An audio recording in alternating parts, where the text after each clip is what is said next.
In the heart of Chicago, a wealthy businessman's world was built on one woman's iron will, his mother, Eleanor Ashford, who controlled every decision with cold precision. But when a humble waitress named Sarah, struggling to raise her young daughter alone, served them at a small diner, something unthinkable happened. A moment of raw courage. A secret revealed. And a choice that would shatter everything Eleanor believed about power, love, and what truly makes a family worthy. This is the story of how one single mother's quiet strength changed everything. Sarah Mitchell had learned long ago that strength doesn't announce itself with fanfare. It whispers in the quiet moments before dawn, when you force yourself out of bed despite exhaustion weighing on your bones like stones. It hums softly as you pack your daughter's lunch with hands that tremble from working double shifts. It breathes steadily through every bill you cannot pay, every dream you've set aside, every tear you refuse to let fall until the bathroom door is locked and the water is running. At 32 years old, Sarah's life had become a careful routine of survival. Each morning began the same way: 5:30 alarm, 7 minutes to shower, 10 minutes to make breakfast for Emma, her 8-year-old daughter. By 6:15, she was braiding Emma's honey-colored hair, listening to her daughter's excited chatter about school projects and playground friendships, the beautiful, innocent concerns of childhood that Sarah fought daily to protect. Their apartment was small, a one-bedroom on the south side of Chicago where the rent was manageable but the neighborhood rough around the edges. Sarah slept on the pull-out couch, insisting Emma have the bedroom. The walls were thin enough to hear neighbors arguing, but Sarah had learned to turn those sounds into white noise, focusing instead on the gentle rhythm of Emma's breathing as she slept. "Mama, why do you always look so tired?" Emma asked one morning, her small fingers touching the dark circles beneath Sarah's eyes. Sarah smiled, the expression coming easier than it should have. "I'm not tired, sweetheart. I'm just thinking about how lucky I am to have you." It wasn't entirely a lie. Emma was everything, the reason Sarah woke up, the purpose behind every sacrifice, the light that made even the darkest days bearable. But the truth Sarah carried in silence was heavier. 3 years since Emma's father left. 3 years of shouldering everything alone. 3 years of being both mother and father, provider and protector, dreamer and realist. Sarah worked at Morton's Family Diner, a modest establishment tucked between a laundromat and a hardware store. The pay was barely above minimum wage, but the owner, Mr. Dyes, Morton, was kind enough to let her bring Emma in after school to do homework at a back booth. The tips were inconsistent. Some days generous, other days non-existent, but Sarah had learned to stretch every dollar until it screamed. Her shift started at 7, just after dropping Emma at school. The morning rush was relentless: coffee refills, breakfast orders, clearing tables, smiling through exhaustion. By noon, her feet ached. By 3, when she picked up Emma, her back throbbed. By 8, after Emma was asleep and Sarah sat alone with the bills spread across their kitchen table, her heart ached most of all.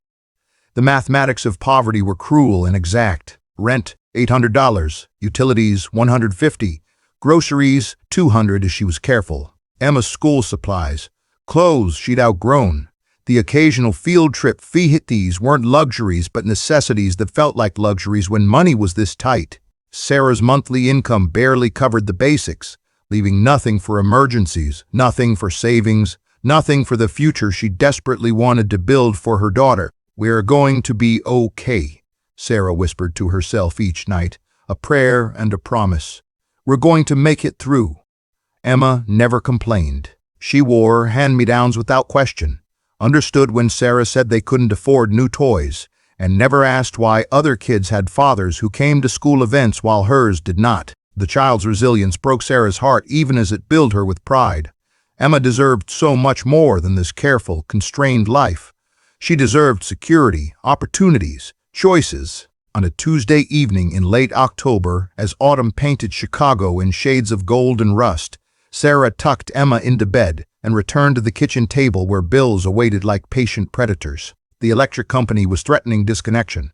The rent was due in 5 days, and she was $40 short. Her car, a 15-year-old sedan held together by prayers and duct tape, needed new brakes she couldn't afford. Sarah pressed her palms against her eyes, fighting the tears that came easier lately. She couldn't break down. Breaking down was a luxury she couldn't afford. Emma needed her strong, steady, unshakable. "I can do this," she whispered. "I have to do this."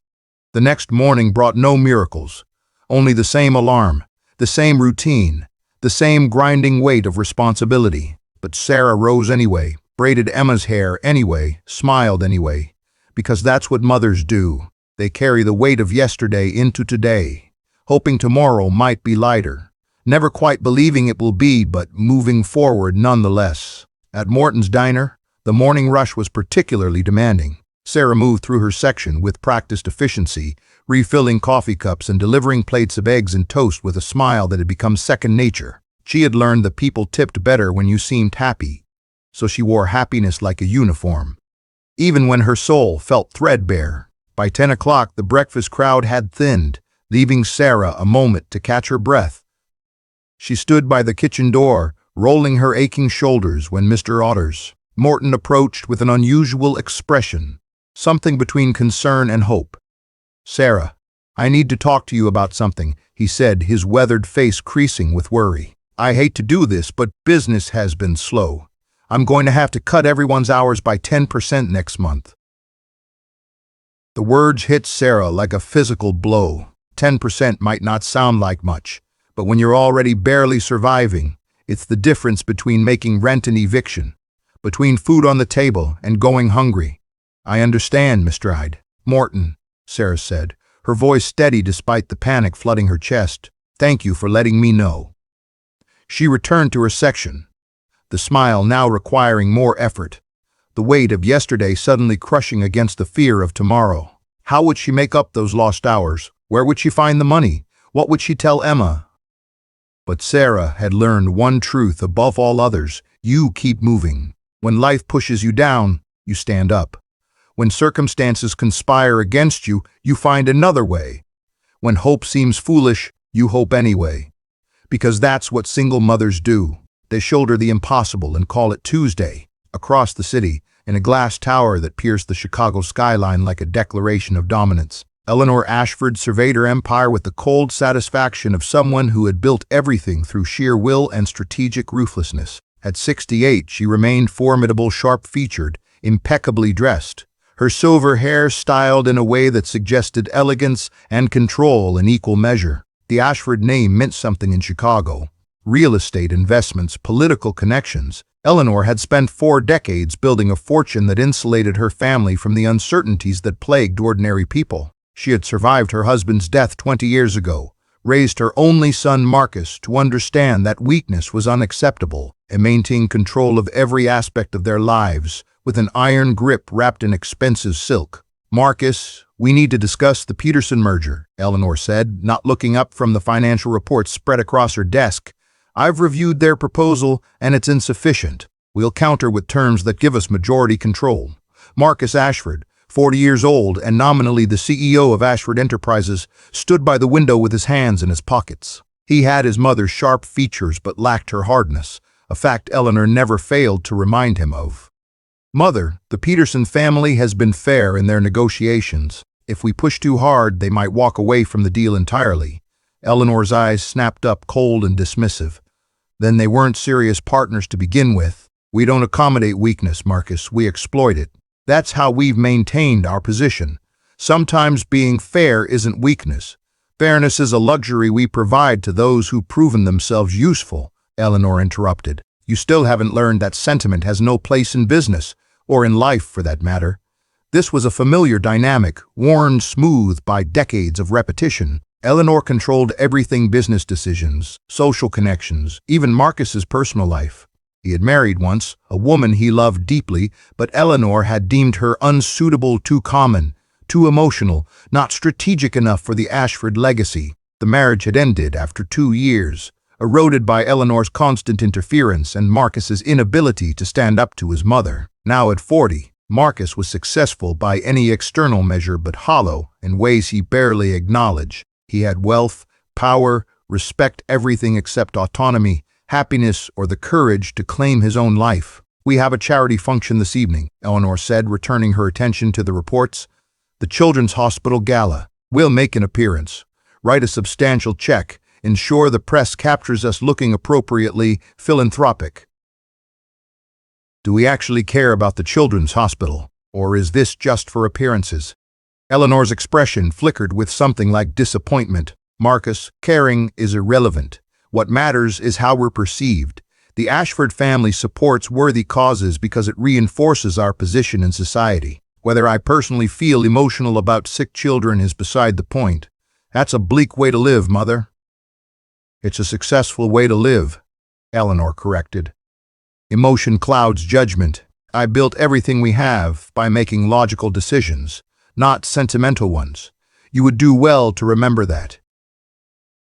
Marcus turned back to the window, watching the city sprawl below. Somewhere down there, people lived differently, messily, emotionally, authentically. He envied them in ways he couldn't articulate, even to himself. Eleanor's phone buzzed. She glanced at it, frowned, then stood with the deliberate grace of someone who never rushed.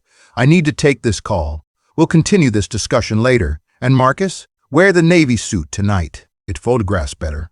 After she left, Marcus remained at the window, feeling the familiar weight of his mother's expectations settling over him like a cloak he couldn't remove. He was 40 years old, wealthy beyond most people's dreams, and completely unable to make a single decision without considering what Eleanor would think, say, or do. His phone rang his assistant, reminding him of afternoon meetings. Marcus acknowledged the call and gathered his papers, slipping back into the role he'd been performing his entire life, the dutiful son, the capable executive, the man who had everything except freedom. That evening, Marcus dressed in the navy suit as instructed and met his mother in the lobby of their building. Eleanor looked elegant in a black evening gown, diamonds at her throat, the picture of philanthropic sophistication. Remember to mention the Ashford Foundation when speaking to reporters, Eleanor instructed as their driver navigated Chicago streets.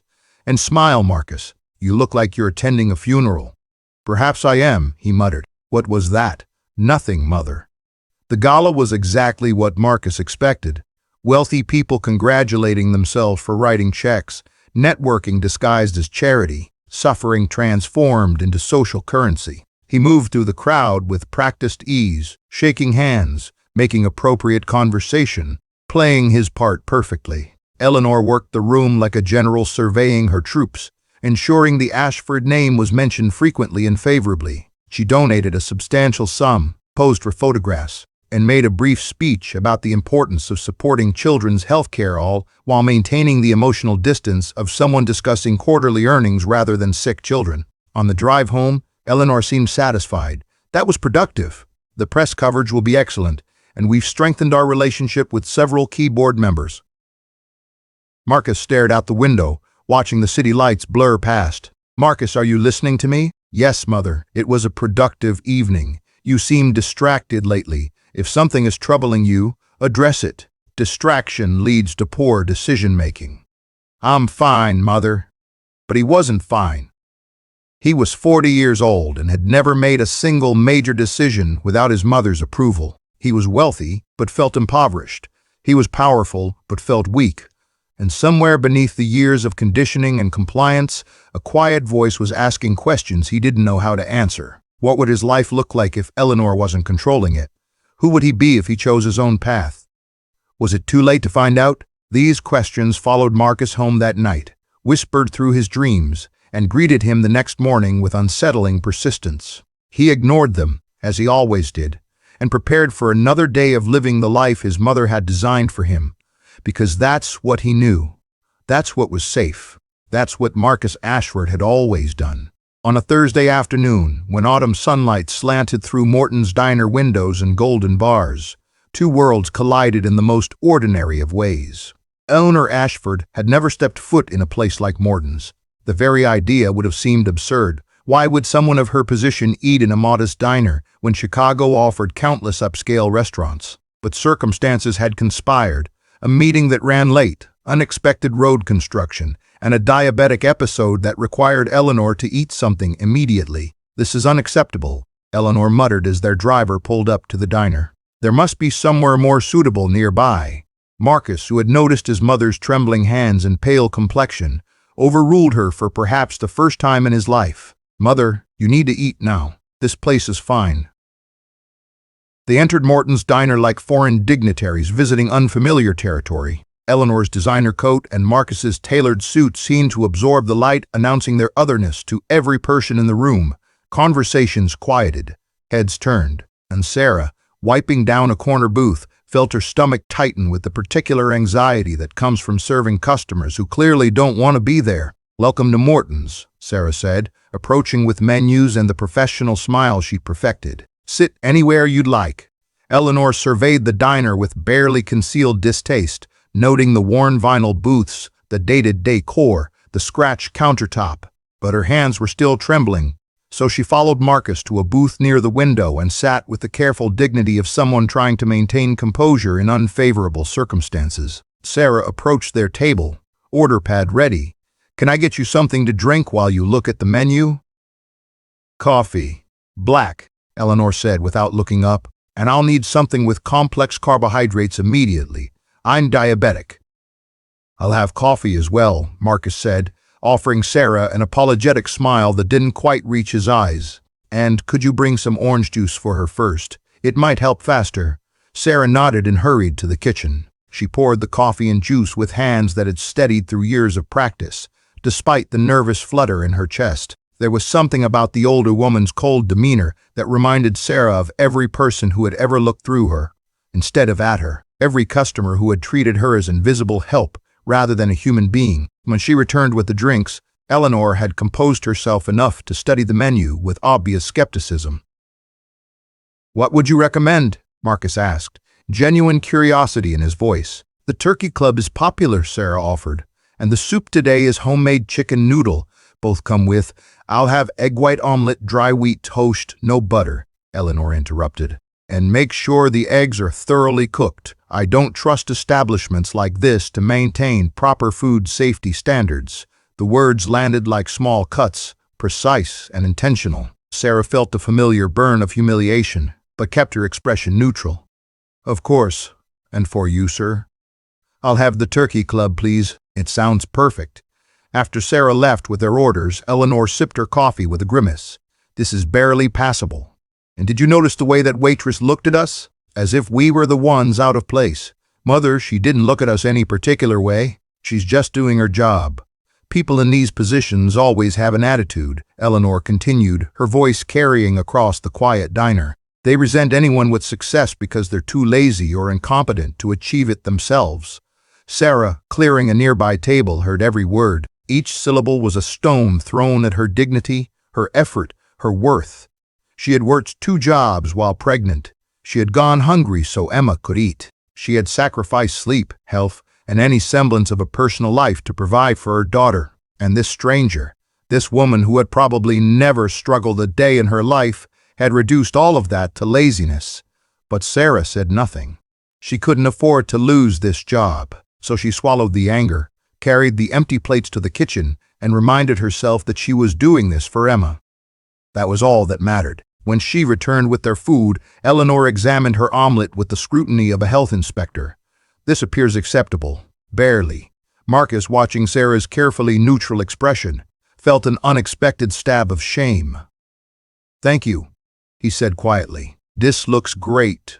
Sarah nodded and turned to leave, but Eleanor's voice stopped her. "One moment. The coffee is cold. Bring a fresh cup." Sarah checked the cup. It was warm, not cold. But she had learned long ago that arguing with customers, especially ones like this, was pointless. "Of course. I'll be right back."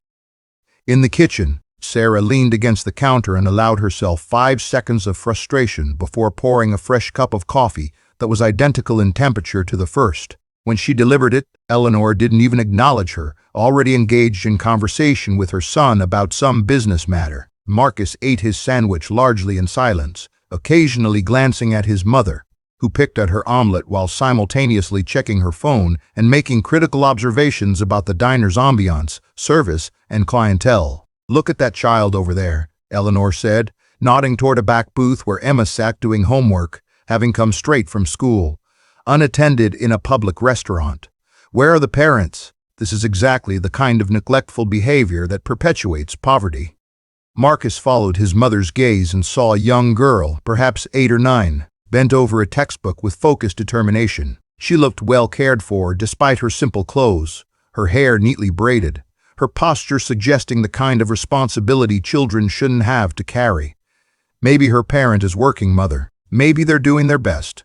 One's best should include proper childcare arrangements, not leaving a child alone in a diner. Sarah, refilling water glasses at the next table, overheard this latest criticism and felt something inside her crack. She set down the water pitcher with deliberate care and approached their booth. "Excuse me," Sarah said, her voice quiet but firm. "I couldn't help overhearing. That's my daughter. She comes here after school because I work here, and it's the safest place for her. I assure you, she's not neglected." Eleanor looked up, one eyebrow raised with cold assessment. "I see. And you believe exposing a child to a work environment is appropriate? I believe keeping her safe, fed, and supervised is appropriate, and I do that with the resources I have. Perhaps if you'd made better choices, mother." Marcus's voice cut through Eleanor's sentence with unexpected force. "That's enough." Eleanor turned to her son with surprise.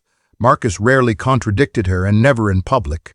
Sarah didn't wait for more. She retreated to the kitchen, her hands shaking now, tears pressing behind her eyes. She couldn't cry here. Couldn't let Emma see her upset.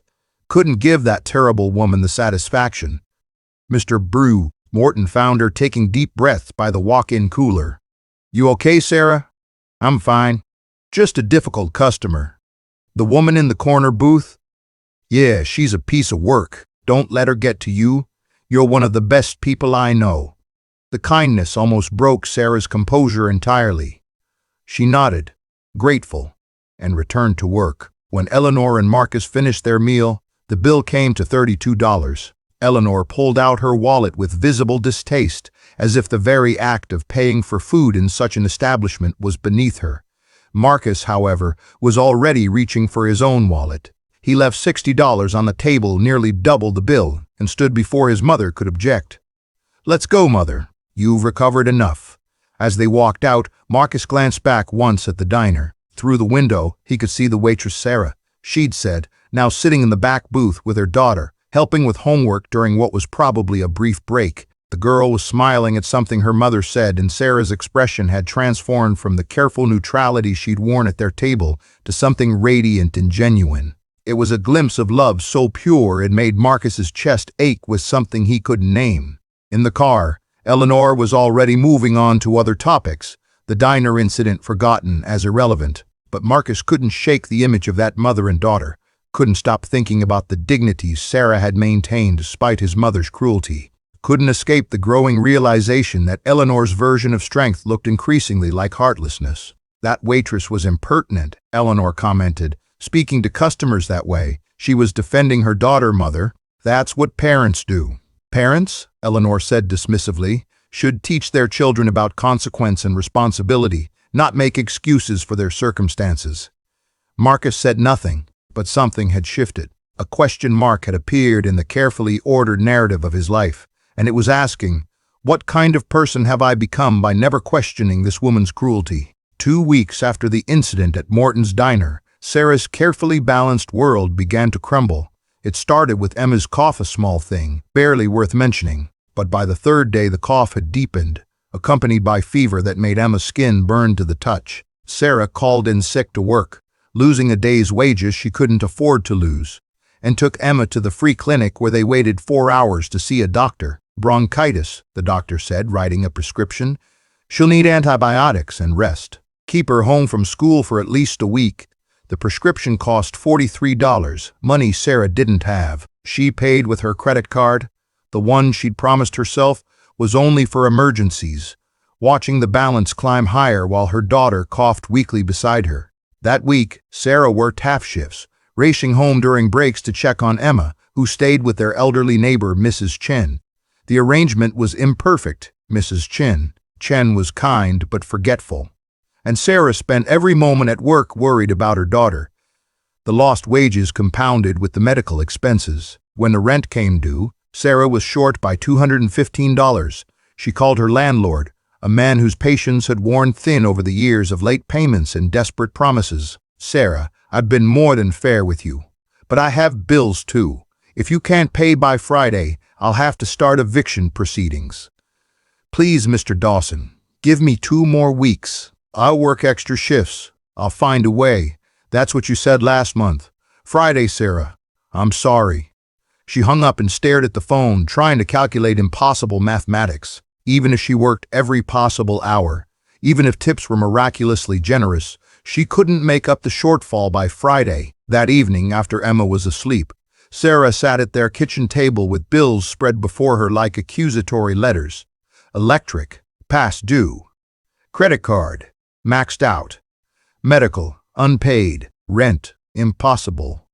The numbers blurred as tears finally came, hot and silent, streaming down her face while she pressed her hands over her mouth to keep from sobbing loud enough to wake Emma. She had fought so hard, given everything, sacrificed sleep, health, any small pleasure or relief, and it wasn't enough.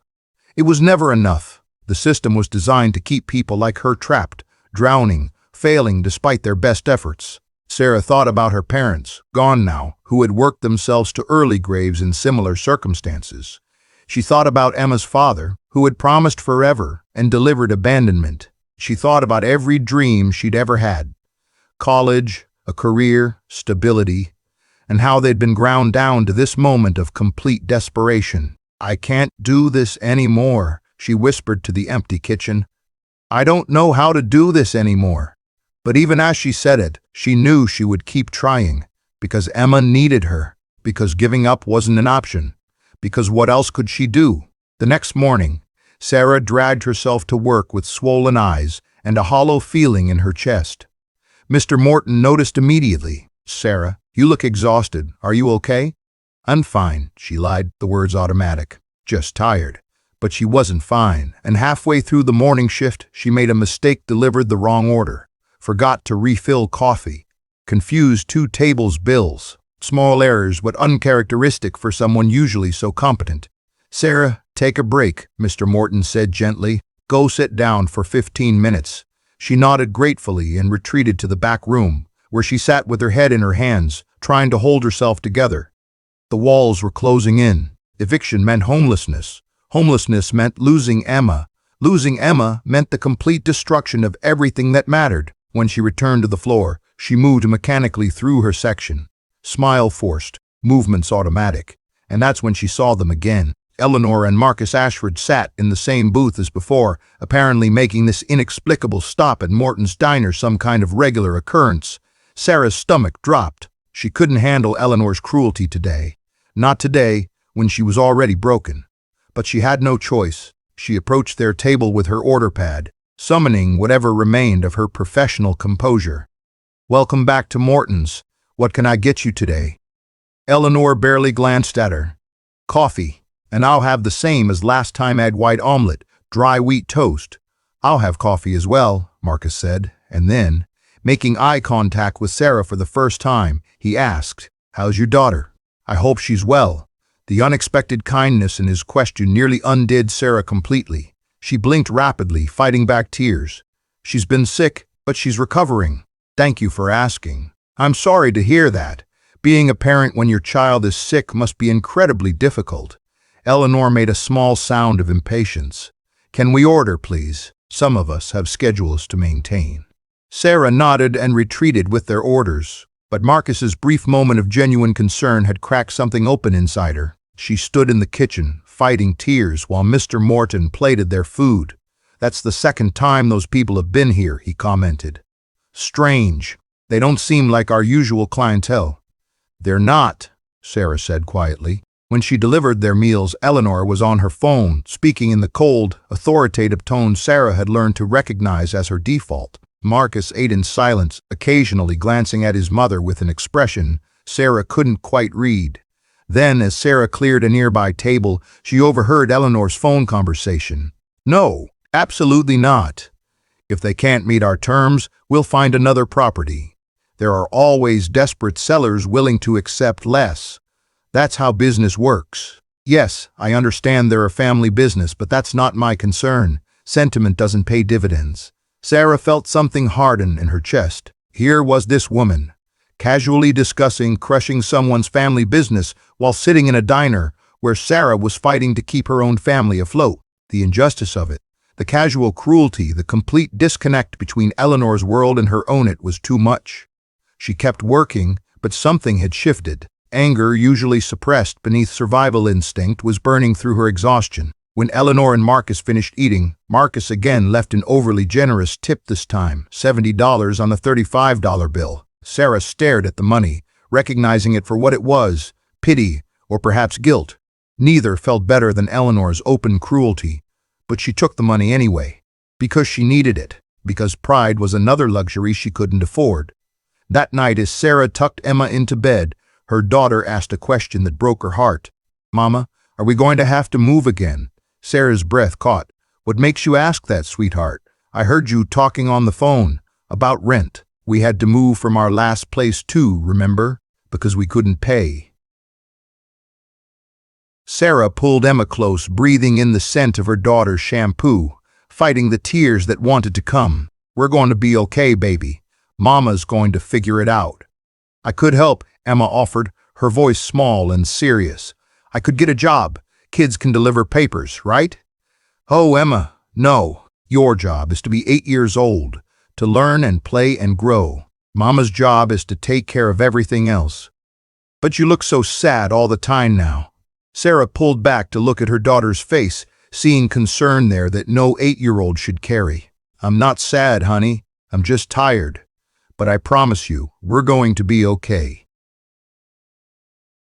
After Emma fell asleep, Sarah returned to the kitchen table and the impossible bills. She had 3 days until rent was due, no viable plan to get the money, and a daughter who was starting to understand just how precarious their situation really was. For the first time in years, Sarah allowed herself to truly despair.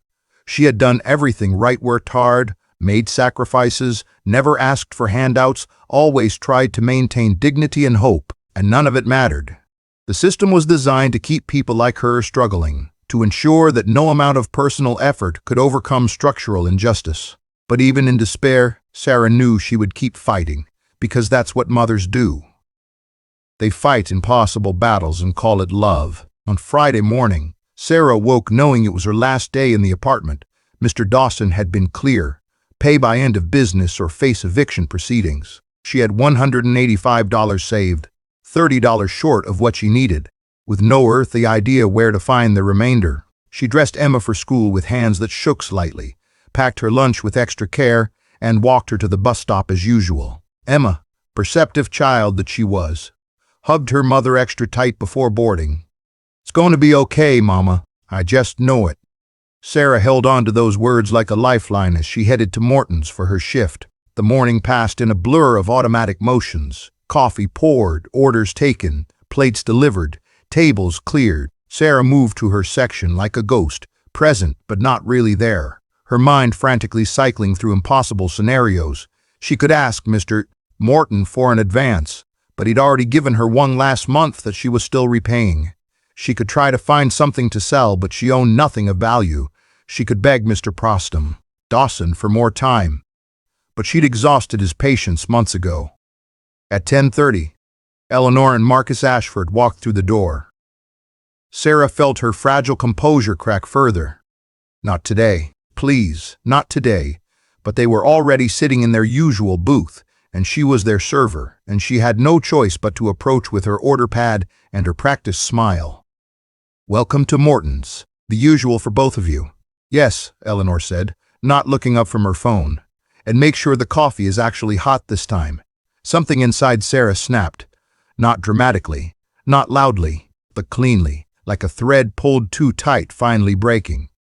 3 years of struggling alone, 3 years of swallowing humiliation, 3 years of this woman's casual cruelty while Sarah fought desperately to keep her daughter housed and fed. "Ma'am," Sarah said, her voice quiet but steady, "I have served you hot coffee every time you've been here. If it cooled while you were on your phone, that's not my fault."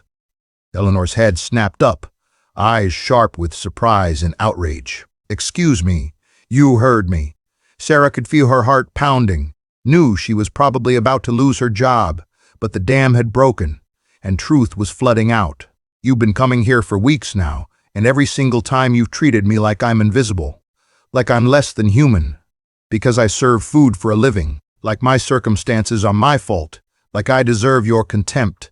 How dare you speak to me? No, Sarah interrupted, tears streaming down her face now, but her voice unwavering. How dare you? You sit in the diner and judge everyone around you while having no idea what their lives are like. You saw my daughter and called me neglectful without knowing that I work here so I can keep her safe. You made assumptions about my character without knowing anything about me. Marcus had gone very still, watching Sarah with an expression of growing horror and recognition. I work 2 jobs, Sarah continued, the words pouring out. I haven't bought myself new clothes in 3 years.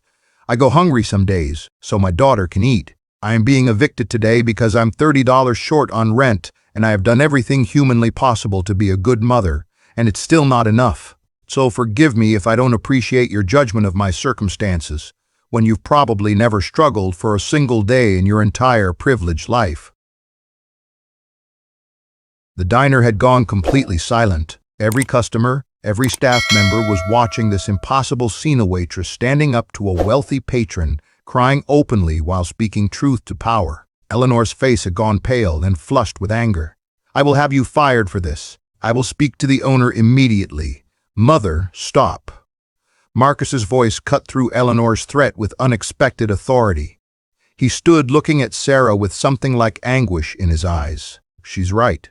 Everything she said is right. Marcus, sit down. This woman is brave and honest and has been putting up with your cruelty for weeks, Marcus said, his voice shaking now. And I've sat here and watched it happen and said nothing because that's what I always do. I watch you treat people terribly and I say nothing because I'm too much of a coward to stand up to you. Eleanor stood as well, her face a mask of fury and shock. Have you lost your mind? Maybe I've finally found it. Marcus turned to Sarah, whose tears were falling freely now. How much do you need? For rent? Sarah shook her head. I don't want your money. I just wanted to be treated like a human being. You deserve that, and you deserve not to be evicted. Please. How much? $30, Sarah whispered. I'm $30 short. Marcus reached for his wallet, but then stopped. $30 wouldn't solve the underlying problem. $30 was a bandage on a wound that required surgery. What's your landlord's name? Marcus asked. And phone number? Sarah, bewildered, told him. Marcus pulled out his phone and stepped away from the table, making a call while Eleanor watched with an expression somewhere between outrage and disbelief. Mr. Dawson? This is Marcus Ashford. Yes, Ashford Enterprises. I'm calling about your tenant, Sarah Mitchell. I understand she's having difficulty with rent. What if I guaranteed her rent for the next year? Yes, the full amount, paid in advance. I have my reasons. That's not your concern. I'll have my attorney draw up the papers and send them over this afternoon. Consider Ms. Mitchell's account current. Sarah's legs nearly gave out. She grabbed the back of a chair for support, unable to process what was happening. Marcus ended the call and turned back to her. Your rent is covered for the next year. That should give you time to save, to get ahead, to breathe. I don't understand, Sarah whispered. Why would you do this? Because you were right. About everything. About my mother. About my cowardice. About how we've been treating you. Marcus glanced at Eleanor, who stood frozen in silent fury. And because I'm 40 years old and I'm tired of living a life controlled by someone else's cruelty. Eleanor found her voice. If you do this, Marcus, if you defy me this way. Then what, Mother? You'll cut me off? Fire me? Write me out of your will? Marcus's voice was sad rather than angry. I'm tired, Mother. I'm tired of your control, your coldness, your complete inability to see people as human beings rather than assets or obstacles. I'm tired of being complicit in your cruelty. I raised you to be strong. You raised me to be like you, and I don't want to be like you anymore. The words hung in the air like a bell that couldn't be unrung. Eleanor's face went through several expressions: rage, hurt, disbelief, before settling into cold fury. If you walk away from me now, Marcus, you walk away from everything. Then I walk away from everything. Marcus turned back to Sarah, whose face was streaked with tears. I'm sorry it took me so long to find the courage to do the right thing. You've been doing it every day, and I'm just figuring out what that means. He pulled out his wallet and placed every bill he had on the table, nearly $500. This isn't charity. This is an apology and a thank you. An apology for how we treated you, and a thank you for showing me what real strength looks like. Sarah looked from the money to Marcus to Eleanor, unable to speak through her tears. Eleanor gathered her coat and purse with deliberate movements, her expression glacial. "You'll regret this, Marcus. You're throwing away everything I built for sentimental nonsense." "No, Mother. You build everything. I'm just refusing to inherit your emptiness." Eleanor walked out of the diner without another word, leaving Marcus standing in the middle of Morton's, surrounded by stunned customers, facing a waitress who had just changed his life by refusing to accept his mother's cruelty one more time. Mr. Morton approached cautiously. "Sarah, are you okay?" She nodded, still crying, and then did something unexpected. She laughed. A sound of release and disbelief and overwhelming relief. "I'm okay," she said. "I think I'm actually okay." Marcus sat down heavily, suddenly aware of what he'd done, the bridge he'd just burned, the life he'd just walked away from. And then he started laughing too, the sound slightly hysterical but genuine.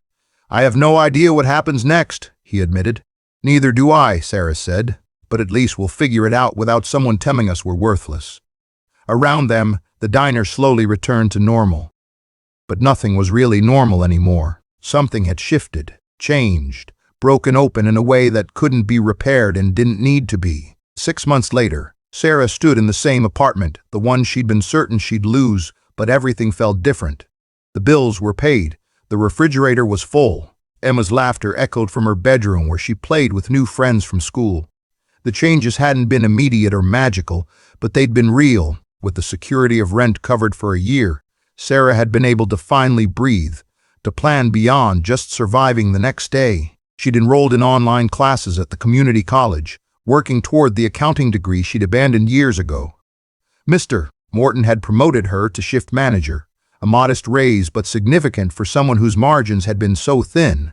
Most surprisingly, she gained a friend. Marcus Ashford, who'd walked away from his mother's empire and her control, now worked at a non-profit organization supporting single parents. The pay was a fraction of what he'd made at Ashford Enterprises, and his apartment was modest by any standard, but he looked more alive than he'd ever been in his previous life. He stopped by Morton's regularly, not as a customer needing service, but as someone who'd found unexpected community. He and Sarah had formed a friendship built on mutual recognition, two people who had found courage through the other's example. "How are classes going?" Marcus asked one afternoon, sitting at the counter while Sarah took a break. "Hard," Sarah admitted. "Accounting is no joke, but I'm keeping up. For the first time in years, I can actually imagine a future where I'm not just surviving." "You were never just surviving, Sarah. You were raising a daughter, maintaining dignity, refusing to give up. That's not just survival. That's heroism." She smiled. "That's generous. I was mostly terrified and exhausted. Heroes usually are." Marcus sipped his coffee. "I had lunch with my mother last week." Sarah's eyebrows rose. "How did that go?" "About as well as you'd expect. She spent an hour telling me I'd thrown away my future, that I'd embarrassed the family, that I was wasting my potential." He paused. "But then, at the end, she said something interesting. She said she didn't understand my choices, but she could see I was different, calmer. She used the word lighter. That's progress, I suppose. For Eleanor Ashford, it's practically a declaration of love." Marcus smiled ruefully. "I don't think she'll ever really change, but I'm learning that I can't control her, only my own responses to her. And I don't need her approval to live a life that feels authentic." "That's brave," Sarah said softly. "I learned it from you, from me. You stood up to her when you had everything to lose. I stood up to her when I had nothing to lose. I'd already lost myself years ago. You showed me what real courage looks like." Sarah was quiet for a moment, then said, "I think we saved each other, Marcus. You saved me from eviction and desperation. I saved you from a life that was killing you slowly. That seems like a fair trade." Emma appeared from the back room where she'd been doing homework, her face bright. "Mama, I got an A on my math test. Mrs. Henderson said I showed excellent progress." Sarah pulled her daughter into a hug, heart swelling with pride. "That's wonderful, sweetheart. I'm so proud of you." Emma turned to Marcus. "And I finished that book you recommended. The one about the girl who builds a spaceship? Did you like it?" "I loved it. Can we get the next one in the series?" "Already on its way," Marcus said, smiling. "I ordered it last week." This was the routine they'd fallen in, to Marcus as an honorary uncle figure to Emma, present but not intrusive, supportive without overstepping. It worked because they'd all defined it together, with clear boundaries and mutual respect. That evening, after Marcus left and Emma was in bed, Sarah sat at her kitchen table, the same table where she'd cried over unpaid bills 6 months ago, and opened her laptop to work on her accounting assignment. The apartment was quiet in a peaceful way, not the desperate silence of anxiety, but the calm of stability. Her phone buzzed with a text from Marcus. "Saw a job posting at the non-profit office manager position. Better hours, better pay, might work with your class schedule. Interested?" Sarah stared at the message, feeling the familiar flutter of hope mixed with fear. A real job with career potential. Better hours meant more time with Emma. Better pay meant actual savings, real security. She typed back, "Send me the details." His response was immediate. "Done. You've got this." 3 simple words, but they meant everything. Because Sarah had learned something crucial over these months: community mattered. Support mattered. Having people who believed in you when you struggled to believe in yourself mattered enormously. 2 weeks later, Sarah interviewed for the office manager position. She wore clothes she bought at a thrift store, but with the confidence of someone who knew her worth. She spoke about her experience managing Morton's Diner, about her organizational skills, about her understanding of what struggling families needed because she'd lived that struggle. She got the job. On her last day at Morton's, Mr. Morton hugged her tight. "You've been one of my best employees, Sarah. I'm sad to lose you, but I'm so proud of where you're going." "You gave me a chance when I desperately needed one," Sarah said, tears in her eyes. "I'll never forget that. You paid me back every shift with hard work and kindness. We're even." But they weren't even, not really. Mr. Morton had been one piece of a support system that had kept Sarah afloat when she was drowning, and now she was in a position to be that for others. 3 months into her new job, Sarah encountered a young mother in the nonprofit's lobby, bouncing a crying infant while filling out forms with a shaking hand. The woman looked exhausted, scared, and achingly familiar. Sarah approached gently. "Can I help you with those forms?" The woman looked up with the particular shame of someone accepting help she never wanted to need. "I'm okay. I can manage."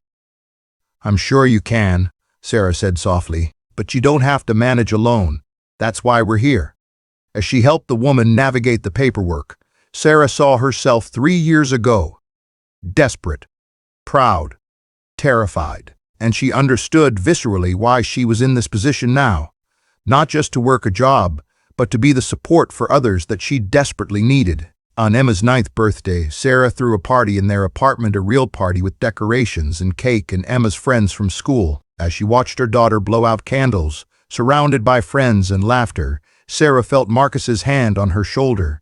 "You did this," he said quietly. "Everything you fought for this moment right here."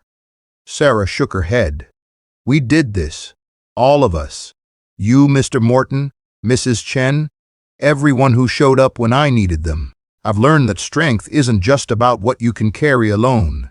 It's about building a life where you don't have to." "That's wise." "That's survival," Sarah corrected. "Wisdom is just survival that worked out." Marcus laughed. "Fair enough." As the party continued, Sarah stepped out onto her small balcony for a moment of quiet. The Chicago skyline stretched before her, lights beginning to sparkle as evening approached.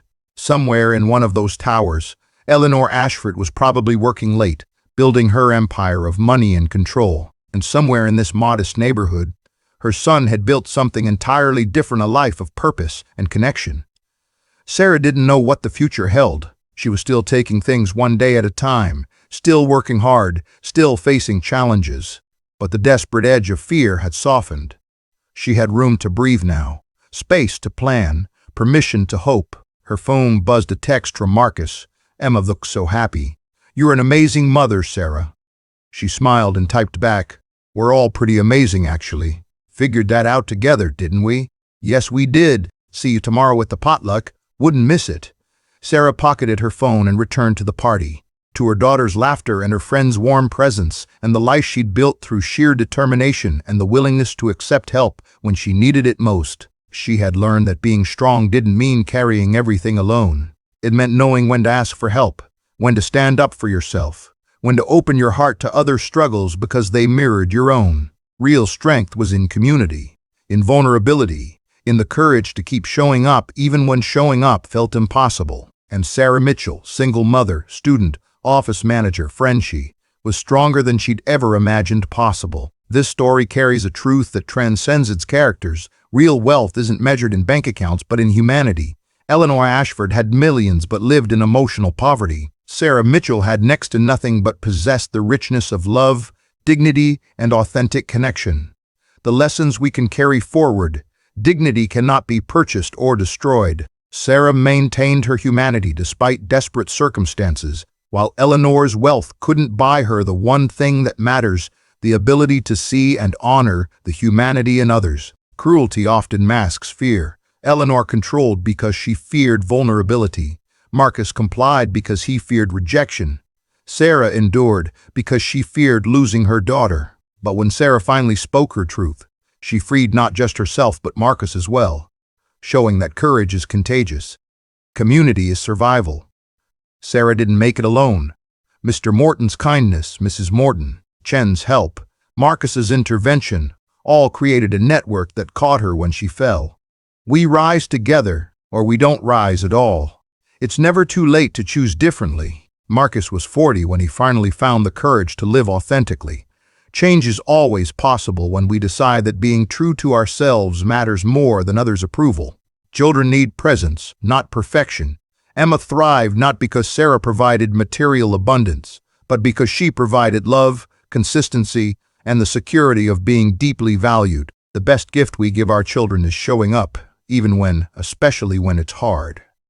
If this story moved you, please like this video and subscribe to this channel. Share it with someone who needs to be reminded of their own strength, their own worth, their own capacity to keep going when everything feels impossible. Remember, the waitress who changed everything wasn't extraordinary. She was exhausted, scared, and struggling. But she refused to accept cruelty as normal. And that refusal, that small, brave act of standing up for her own dignity, changed not just her life, but the life of everyone around her. You have that same power. Use it wisely. Use it kindly. Use it to build the world we all deserve. To live in one where everyone's humanity is honored, regardless of their circumstances. Thank you for watching. Take care of each other out there.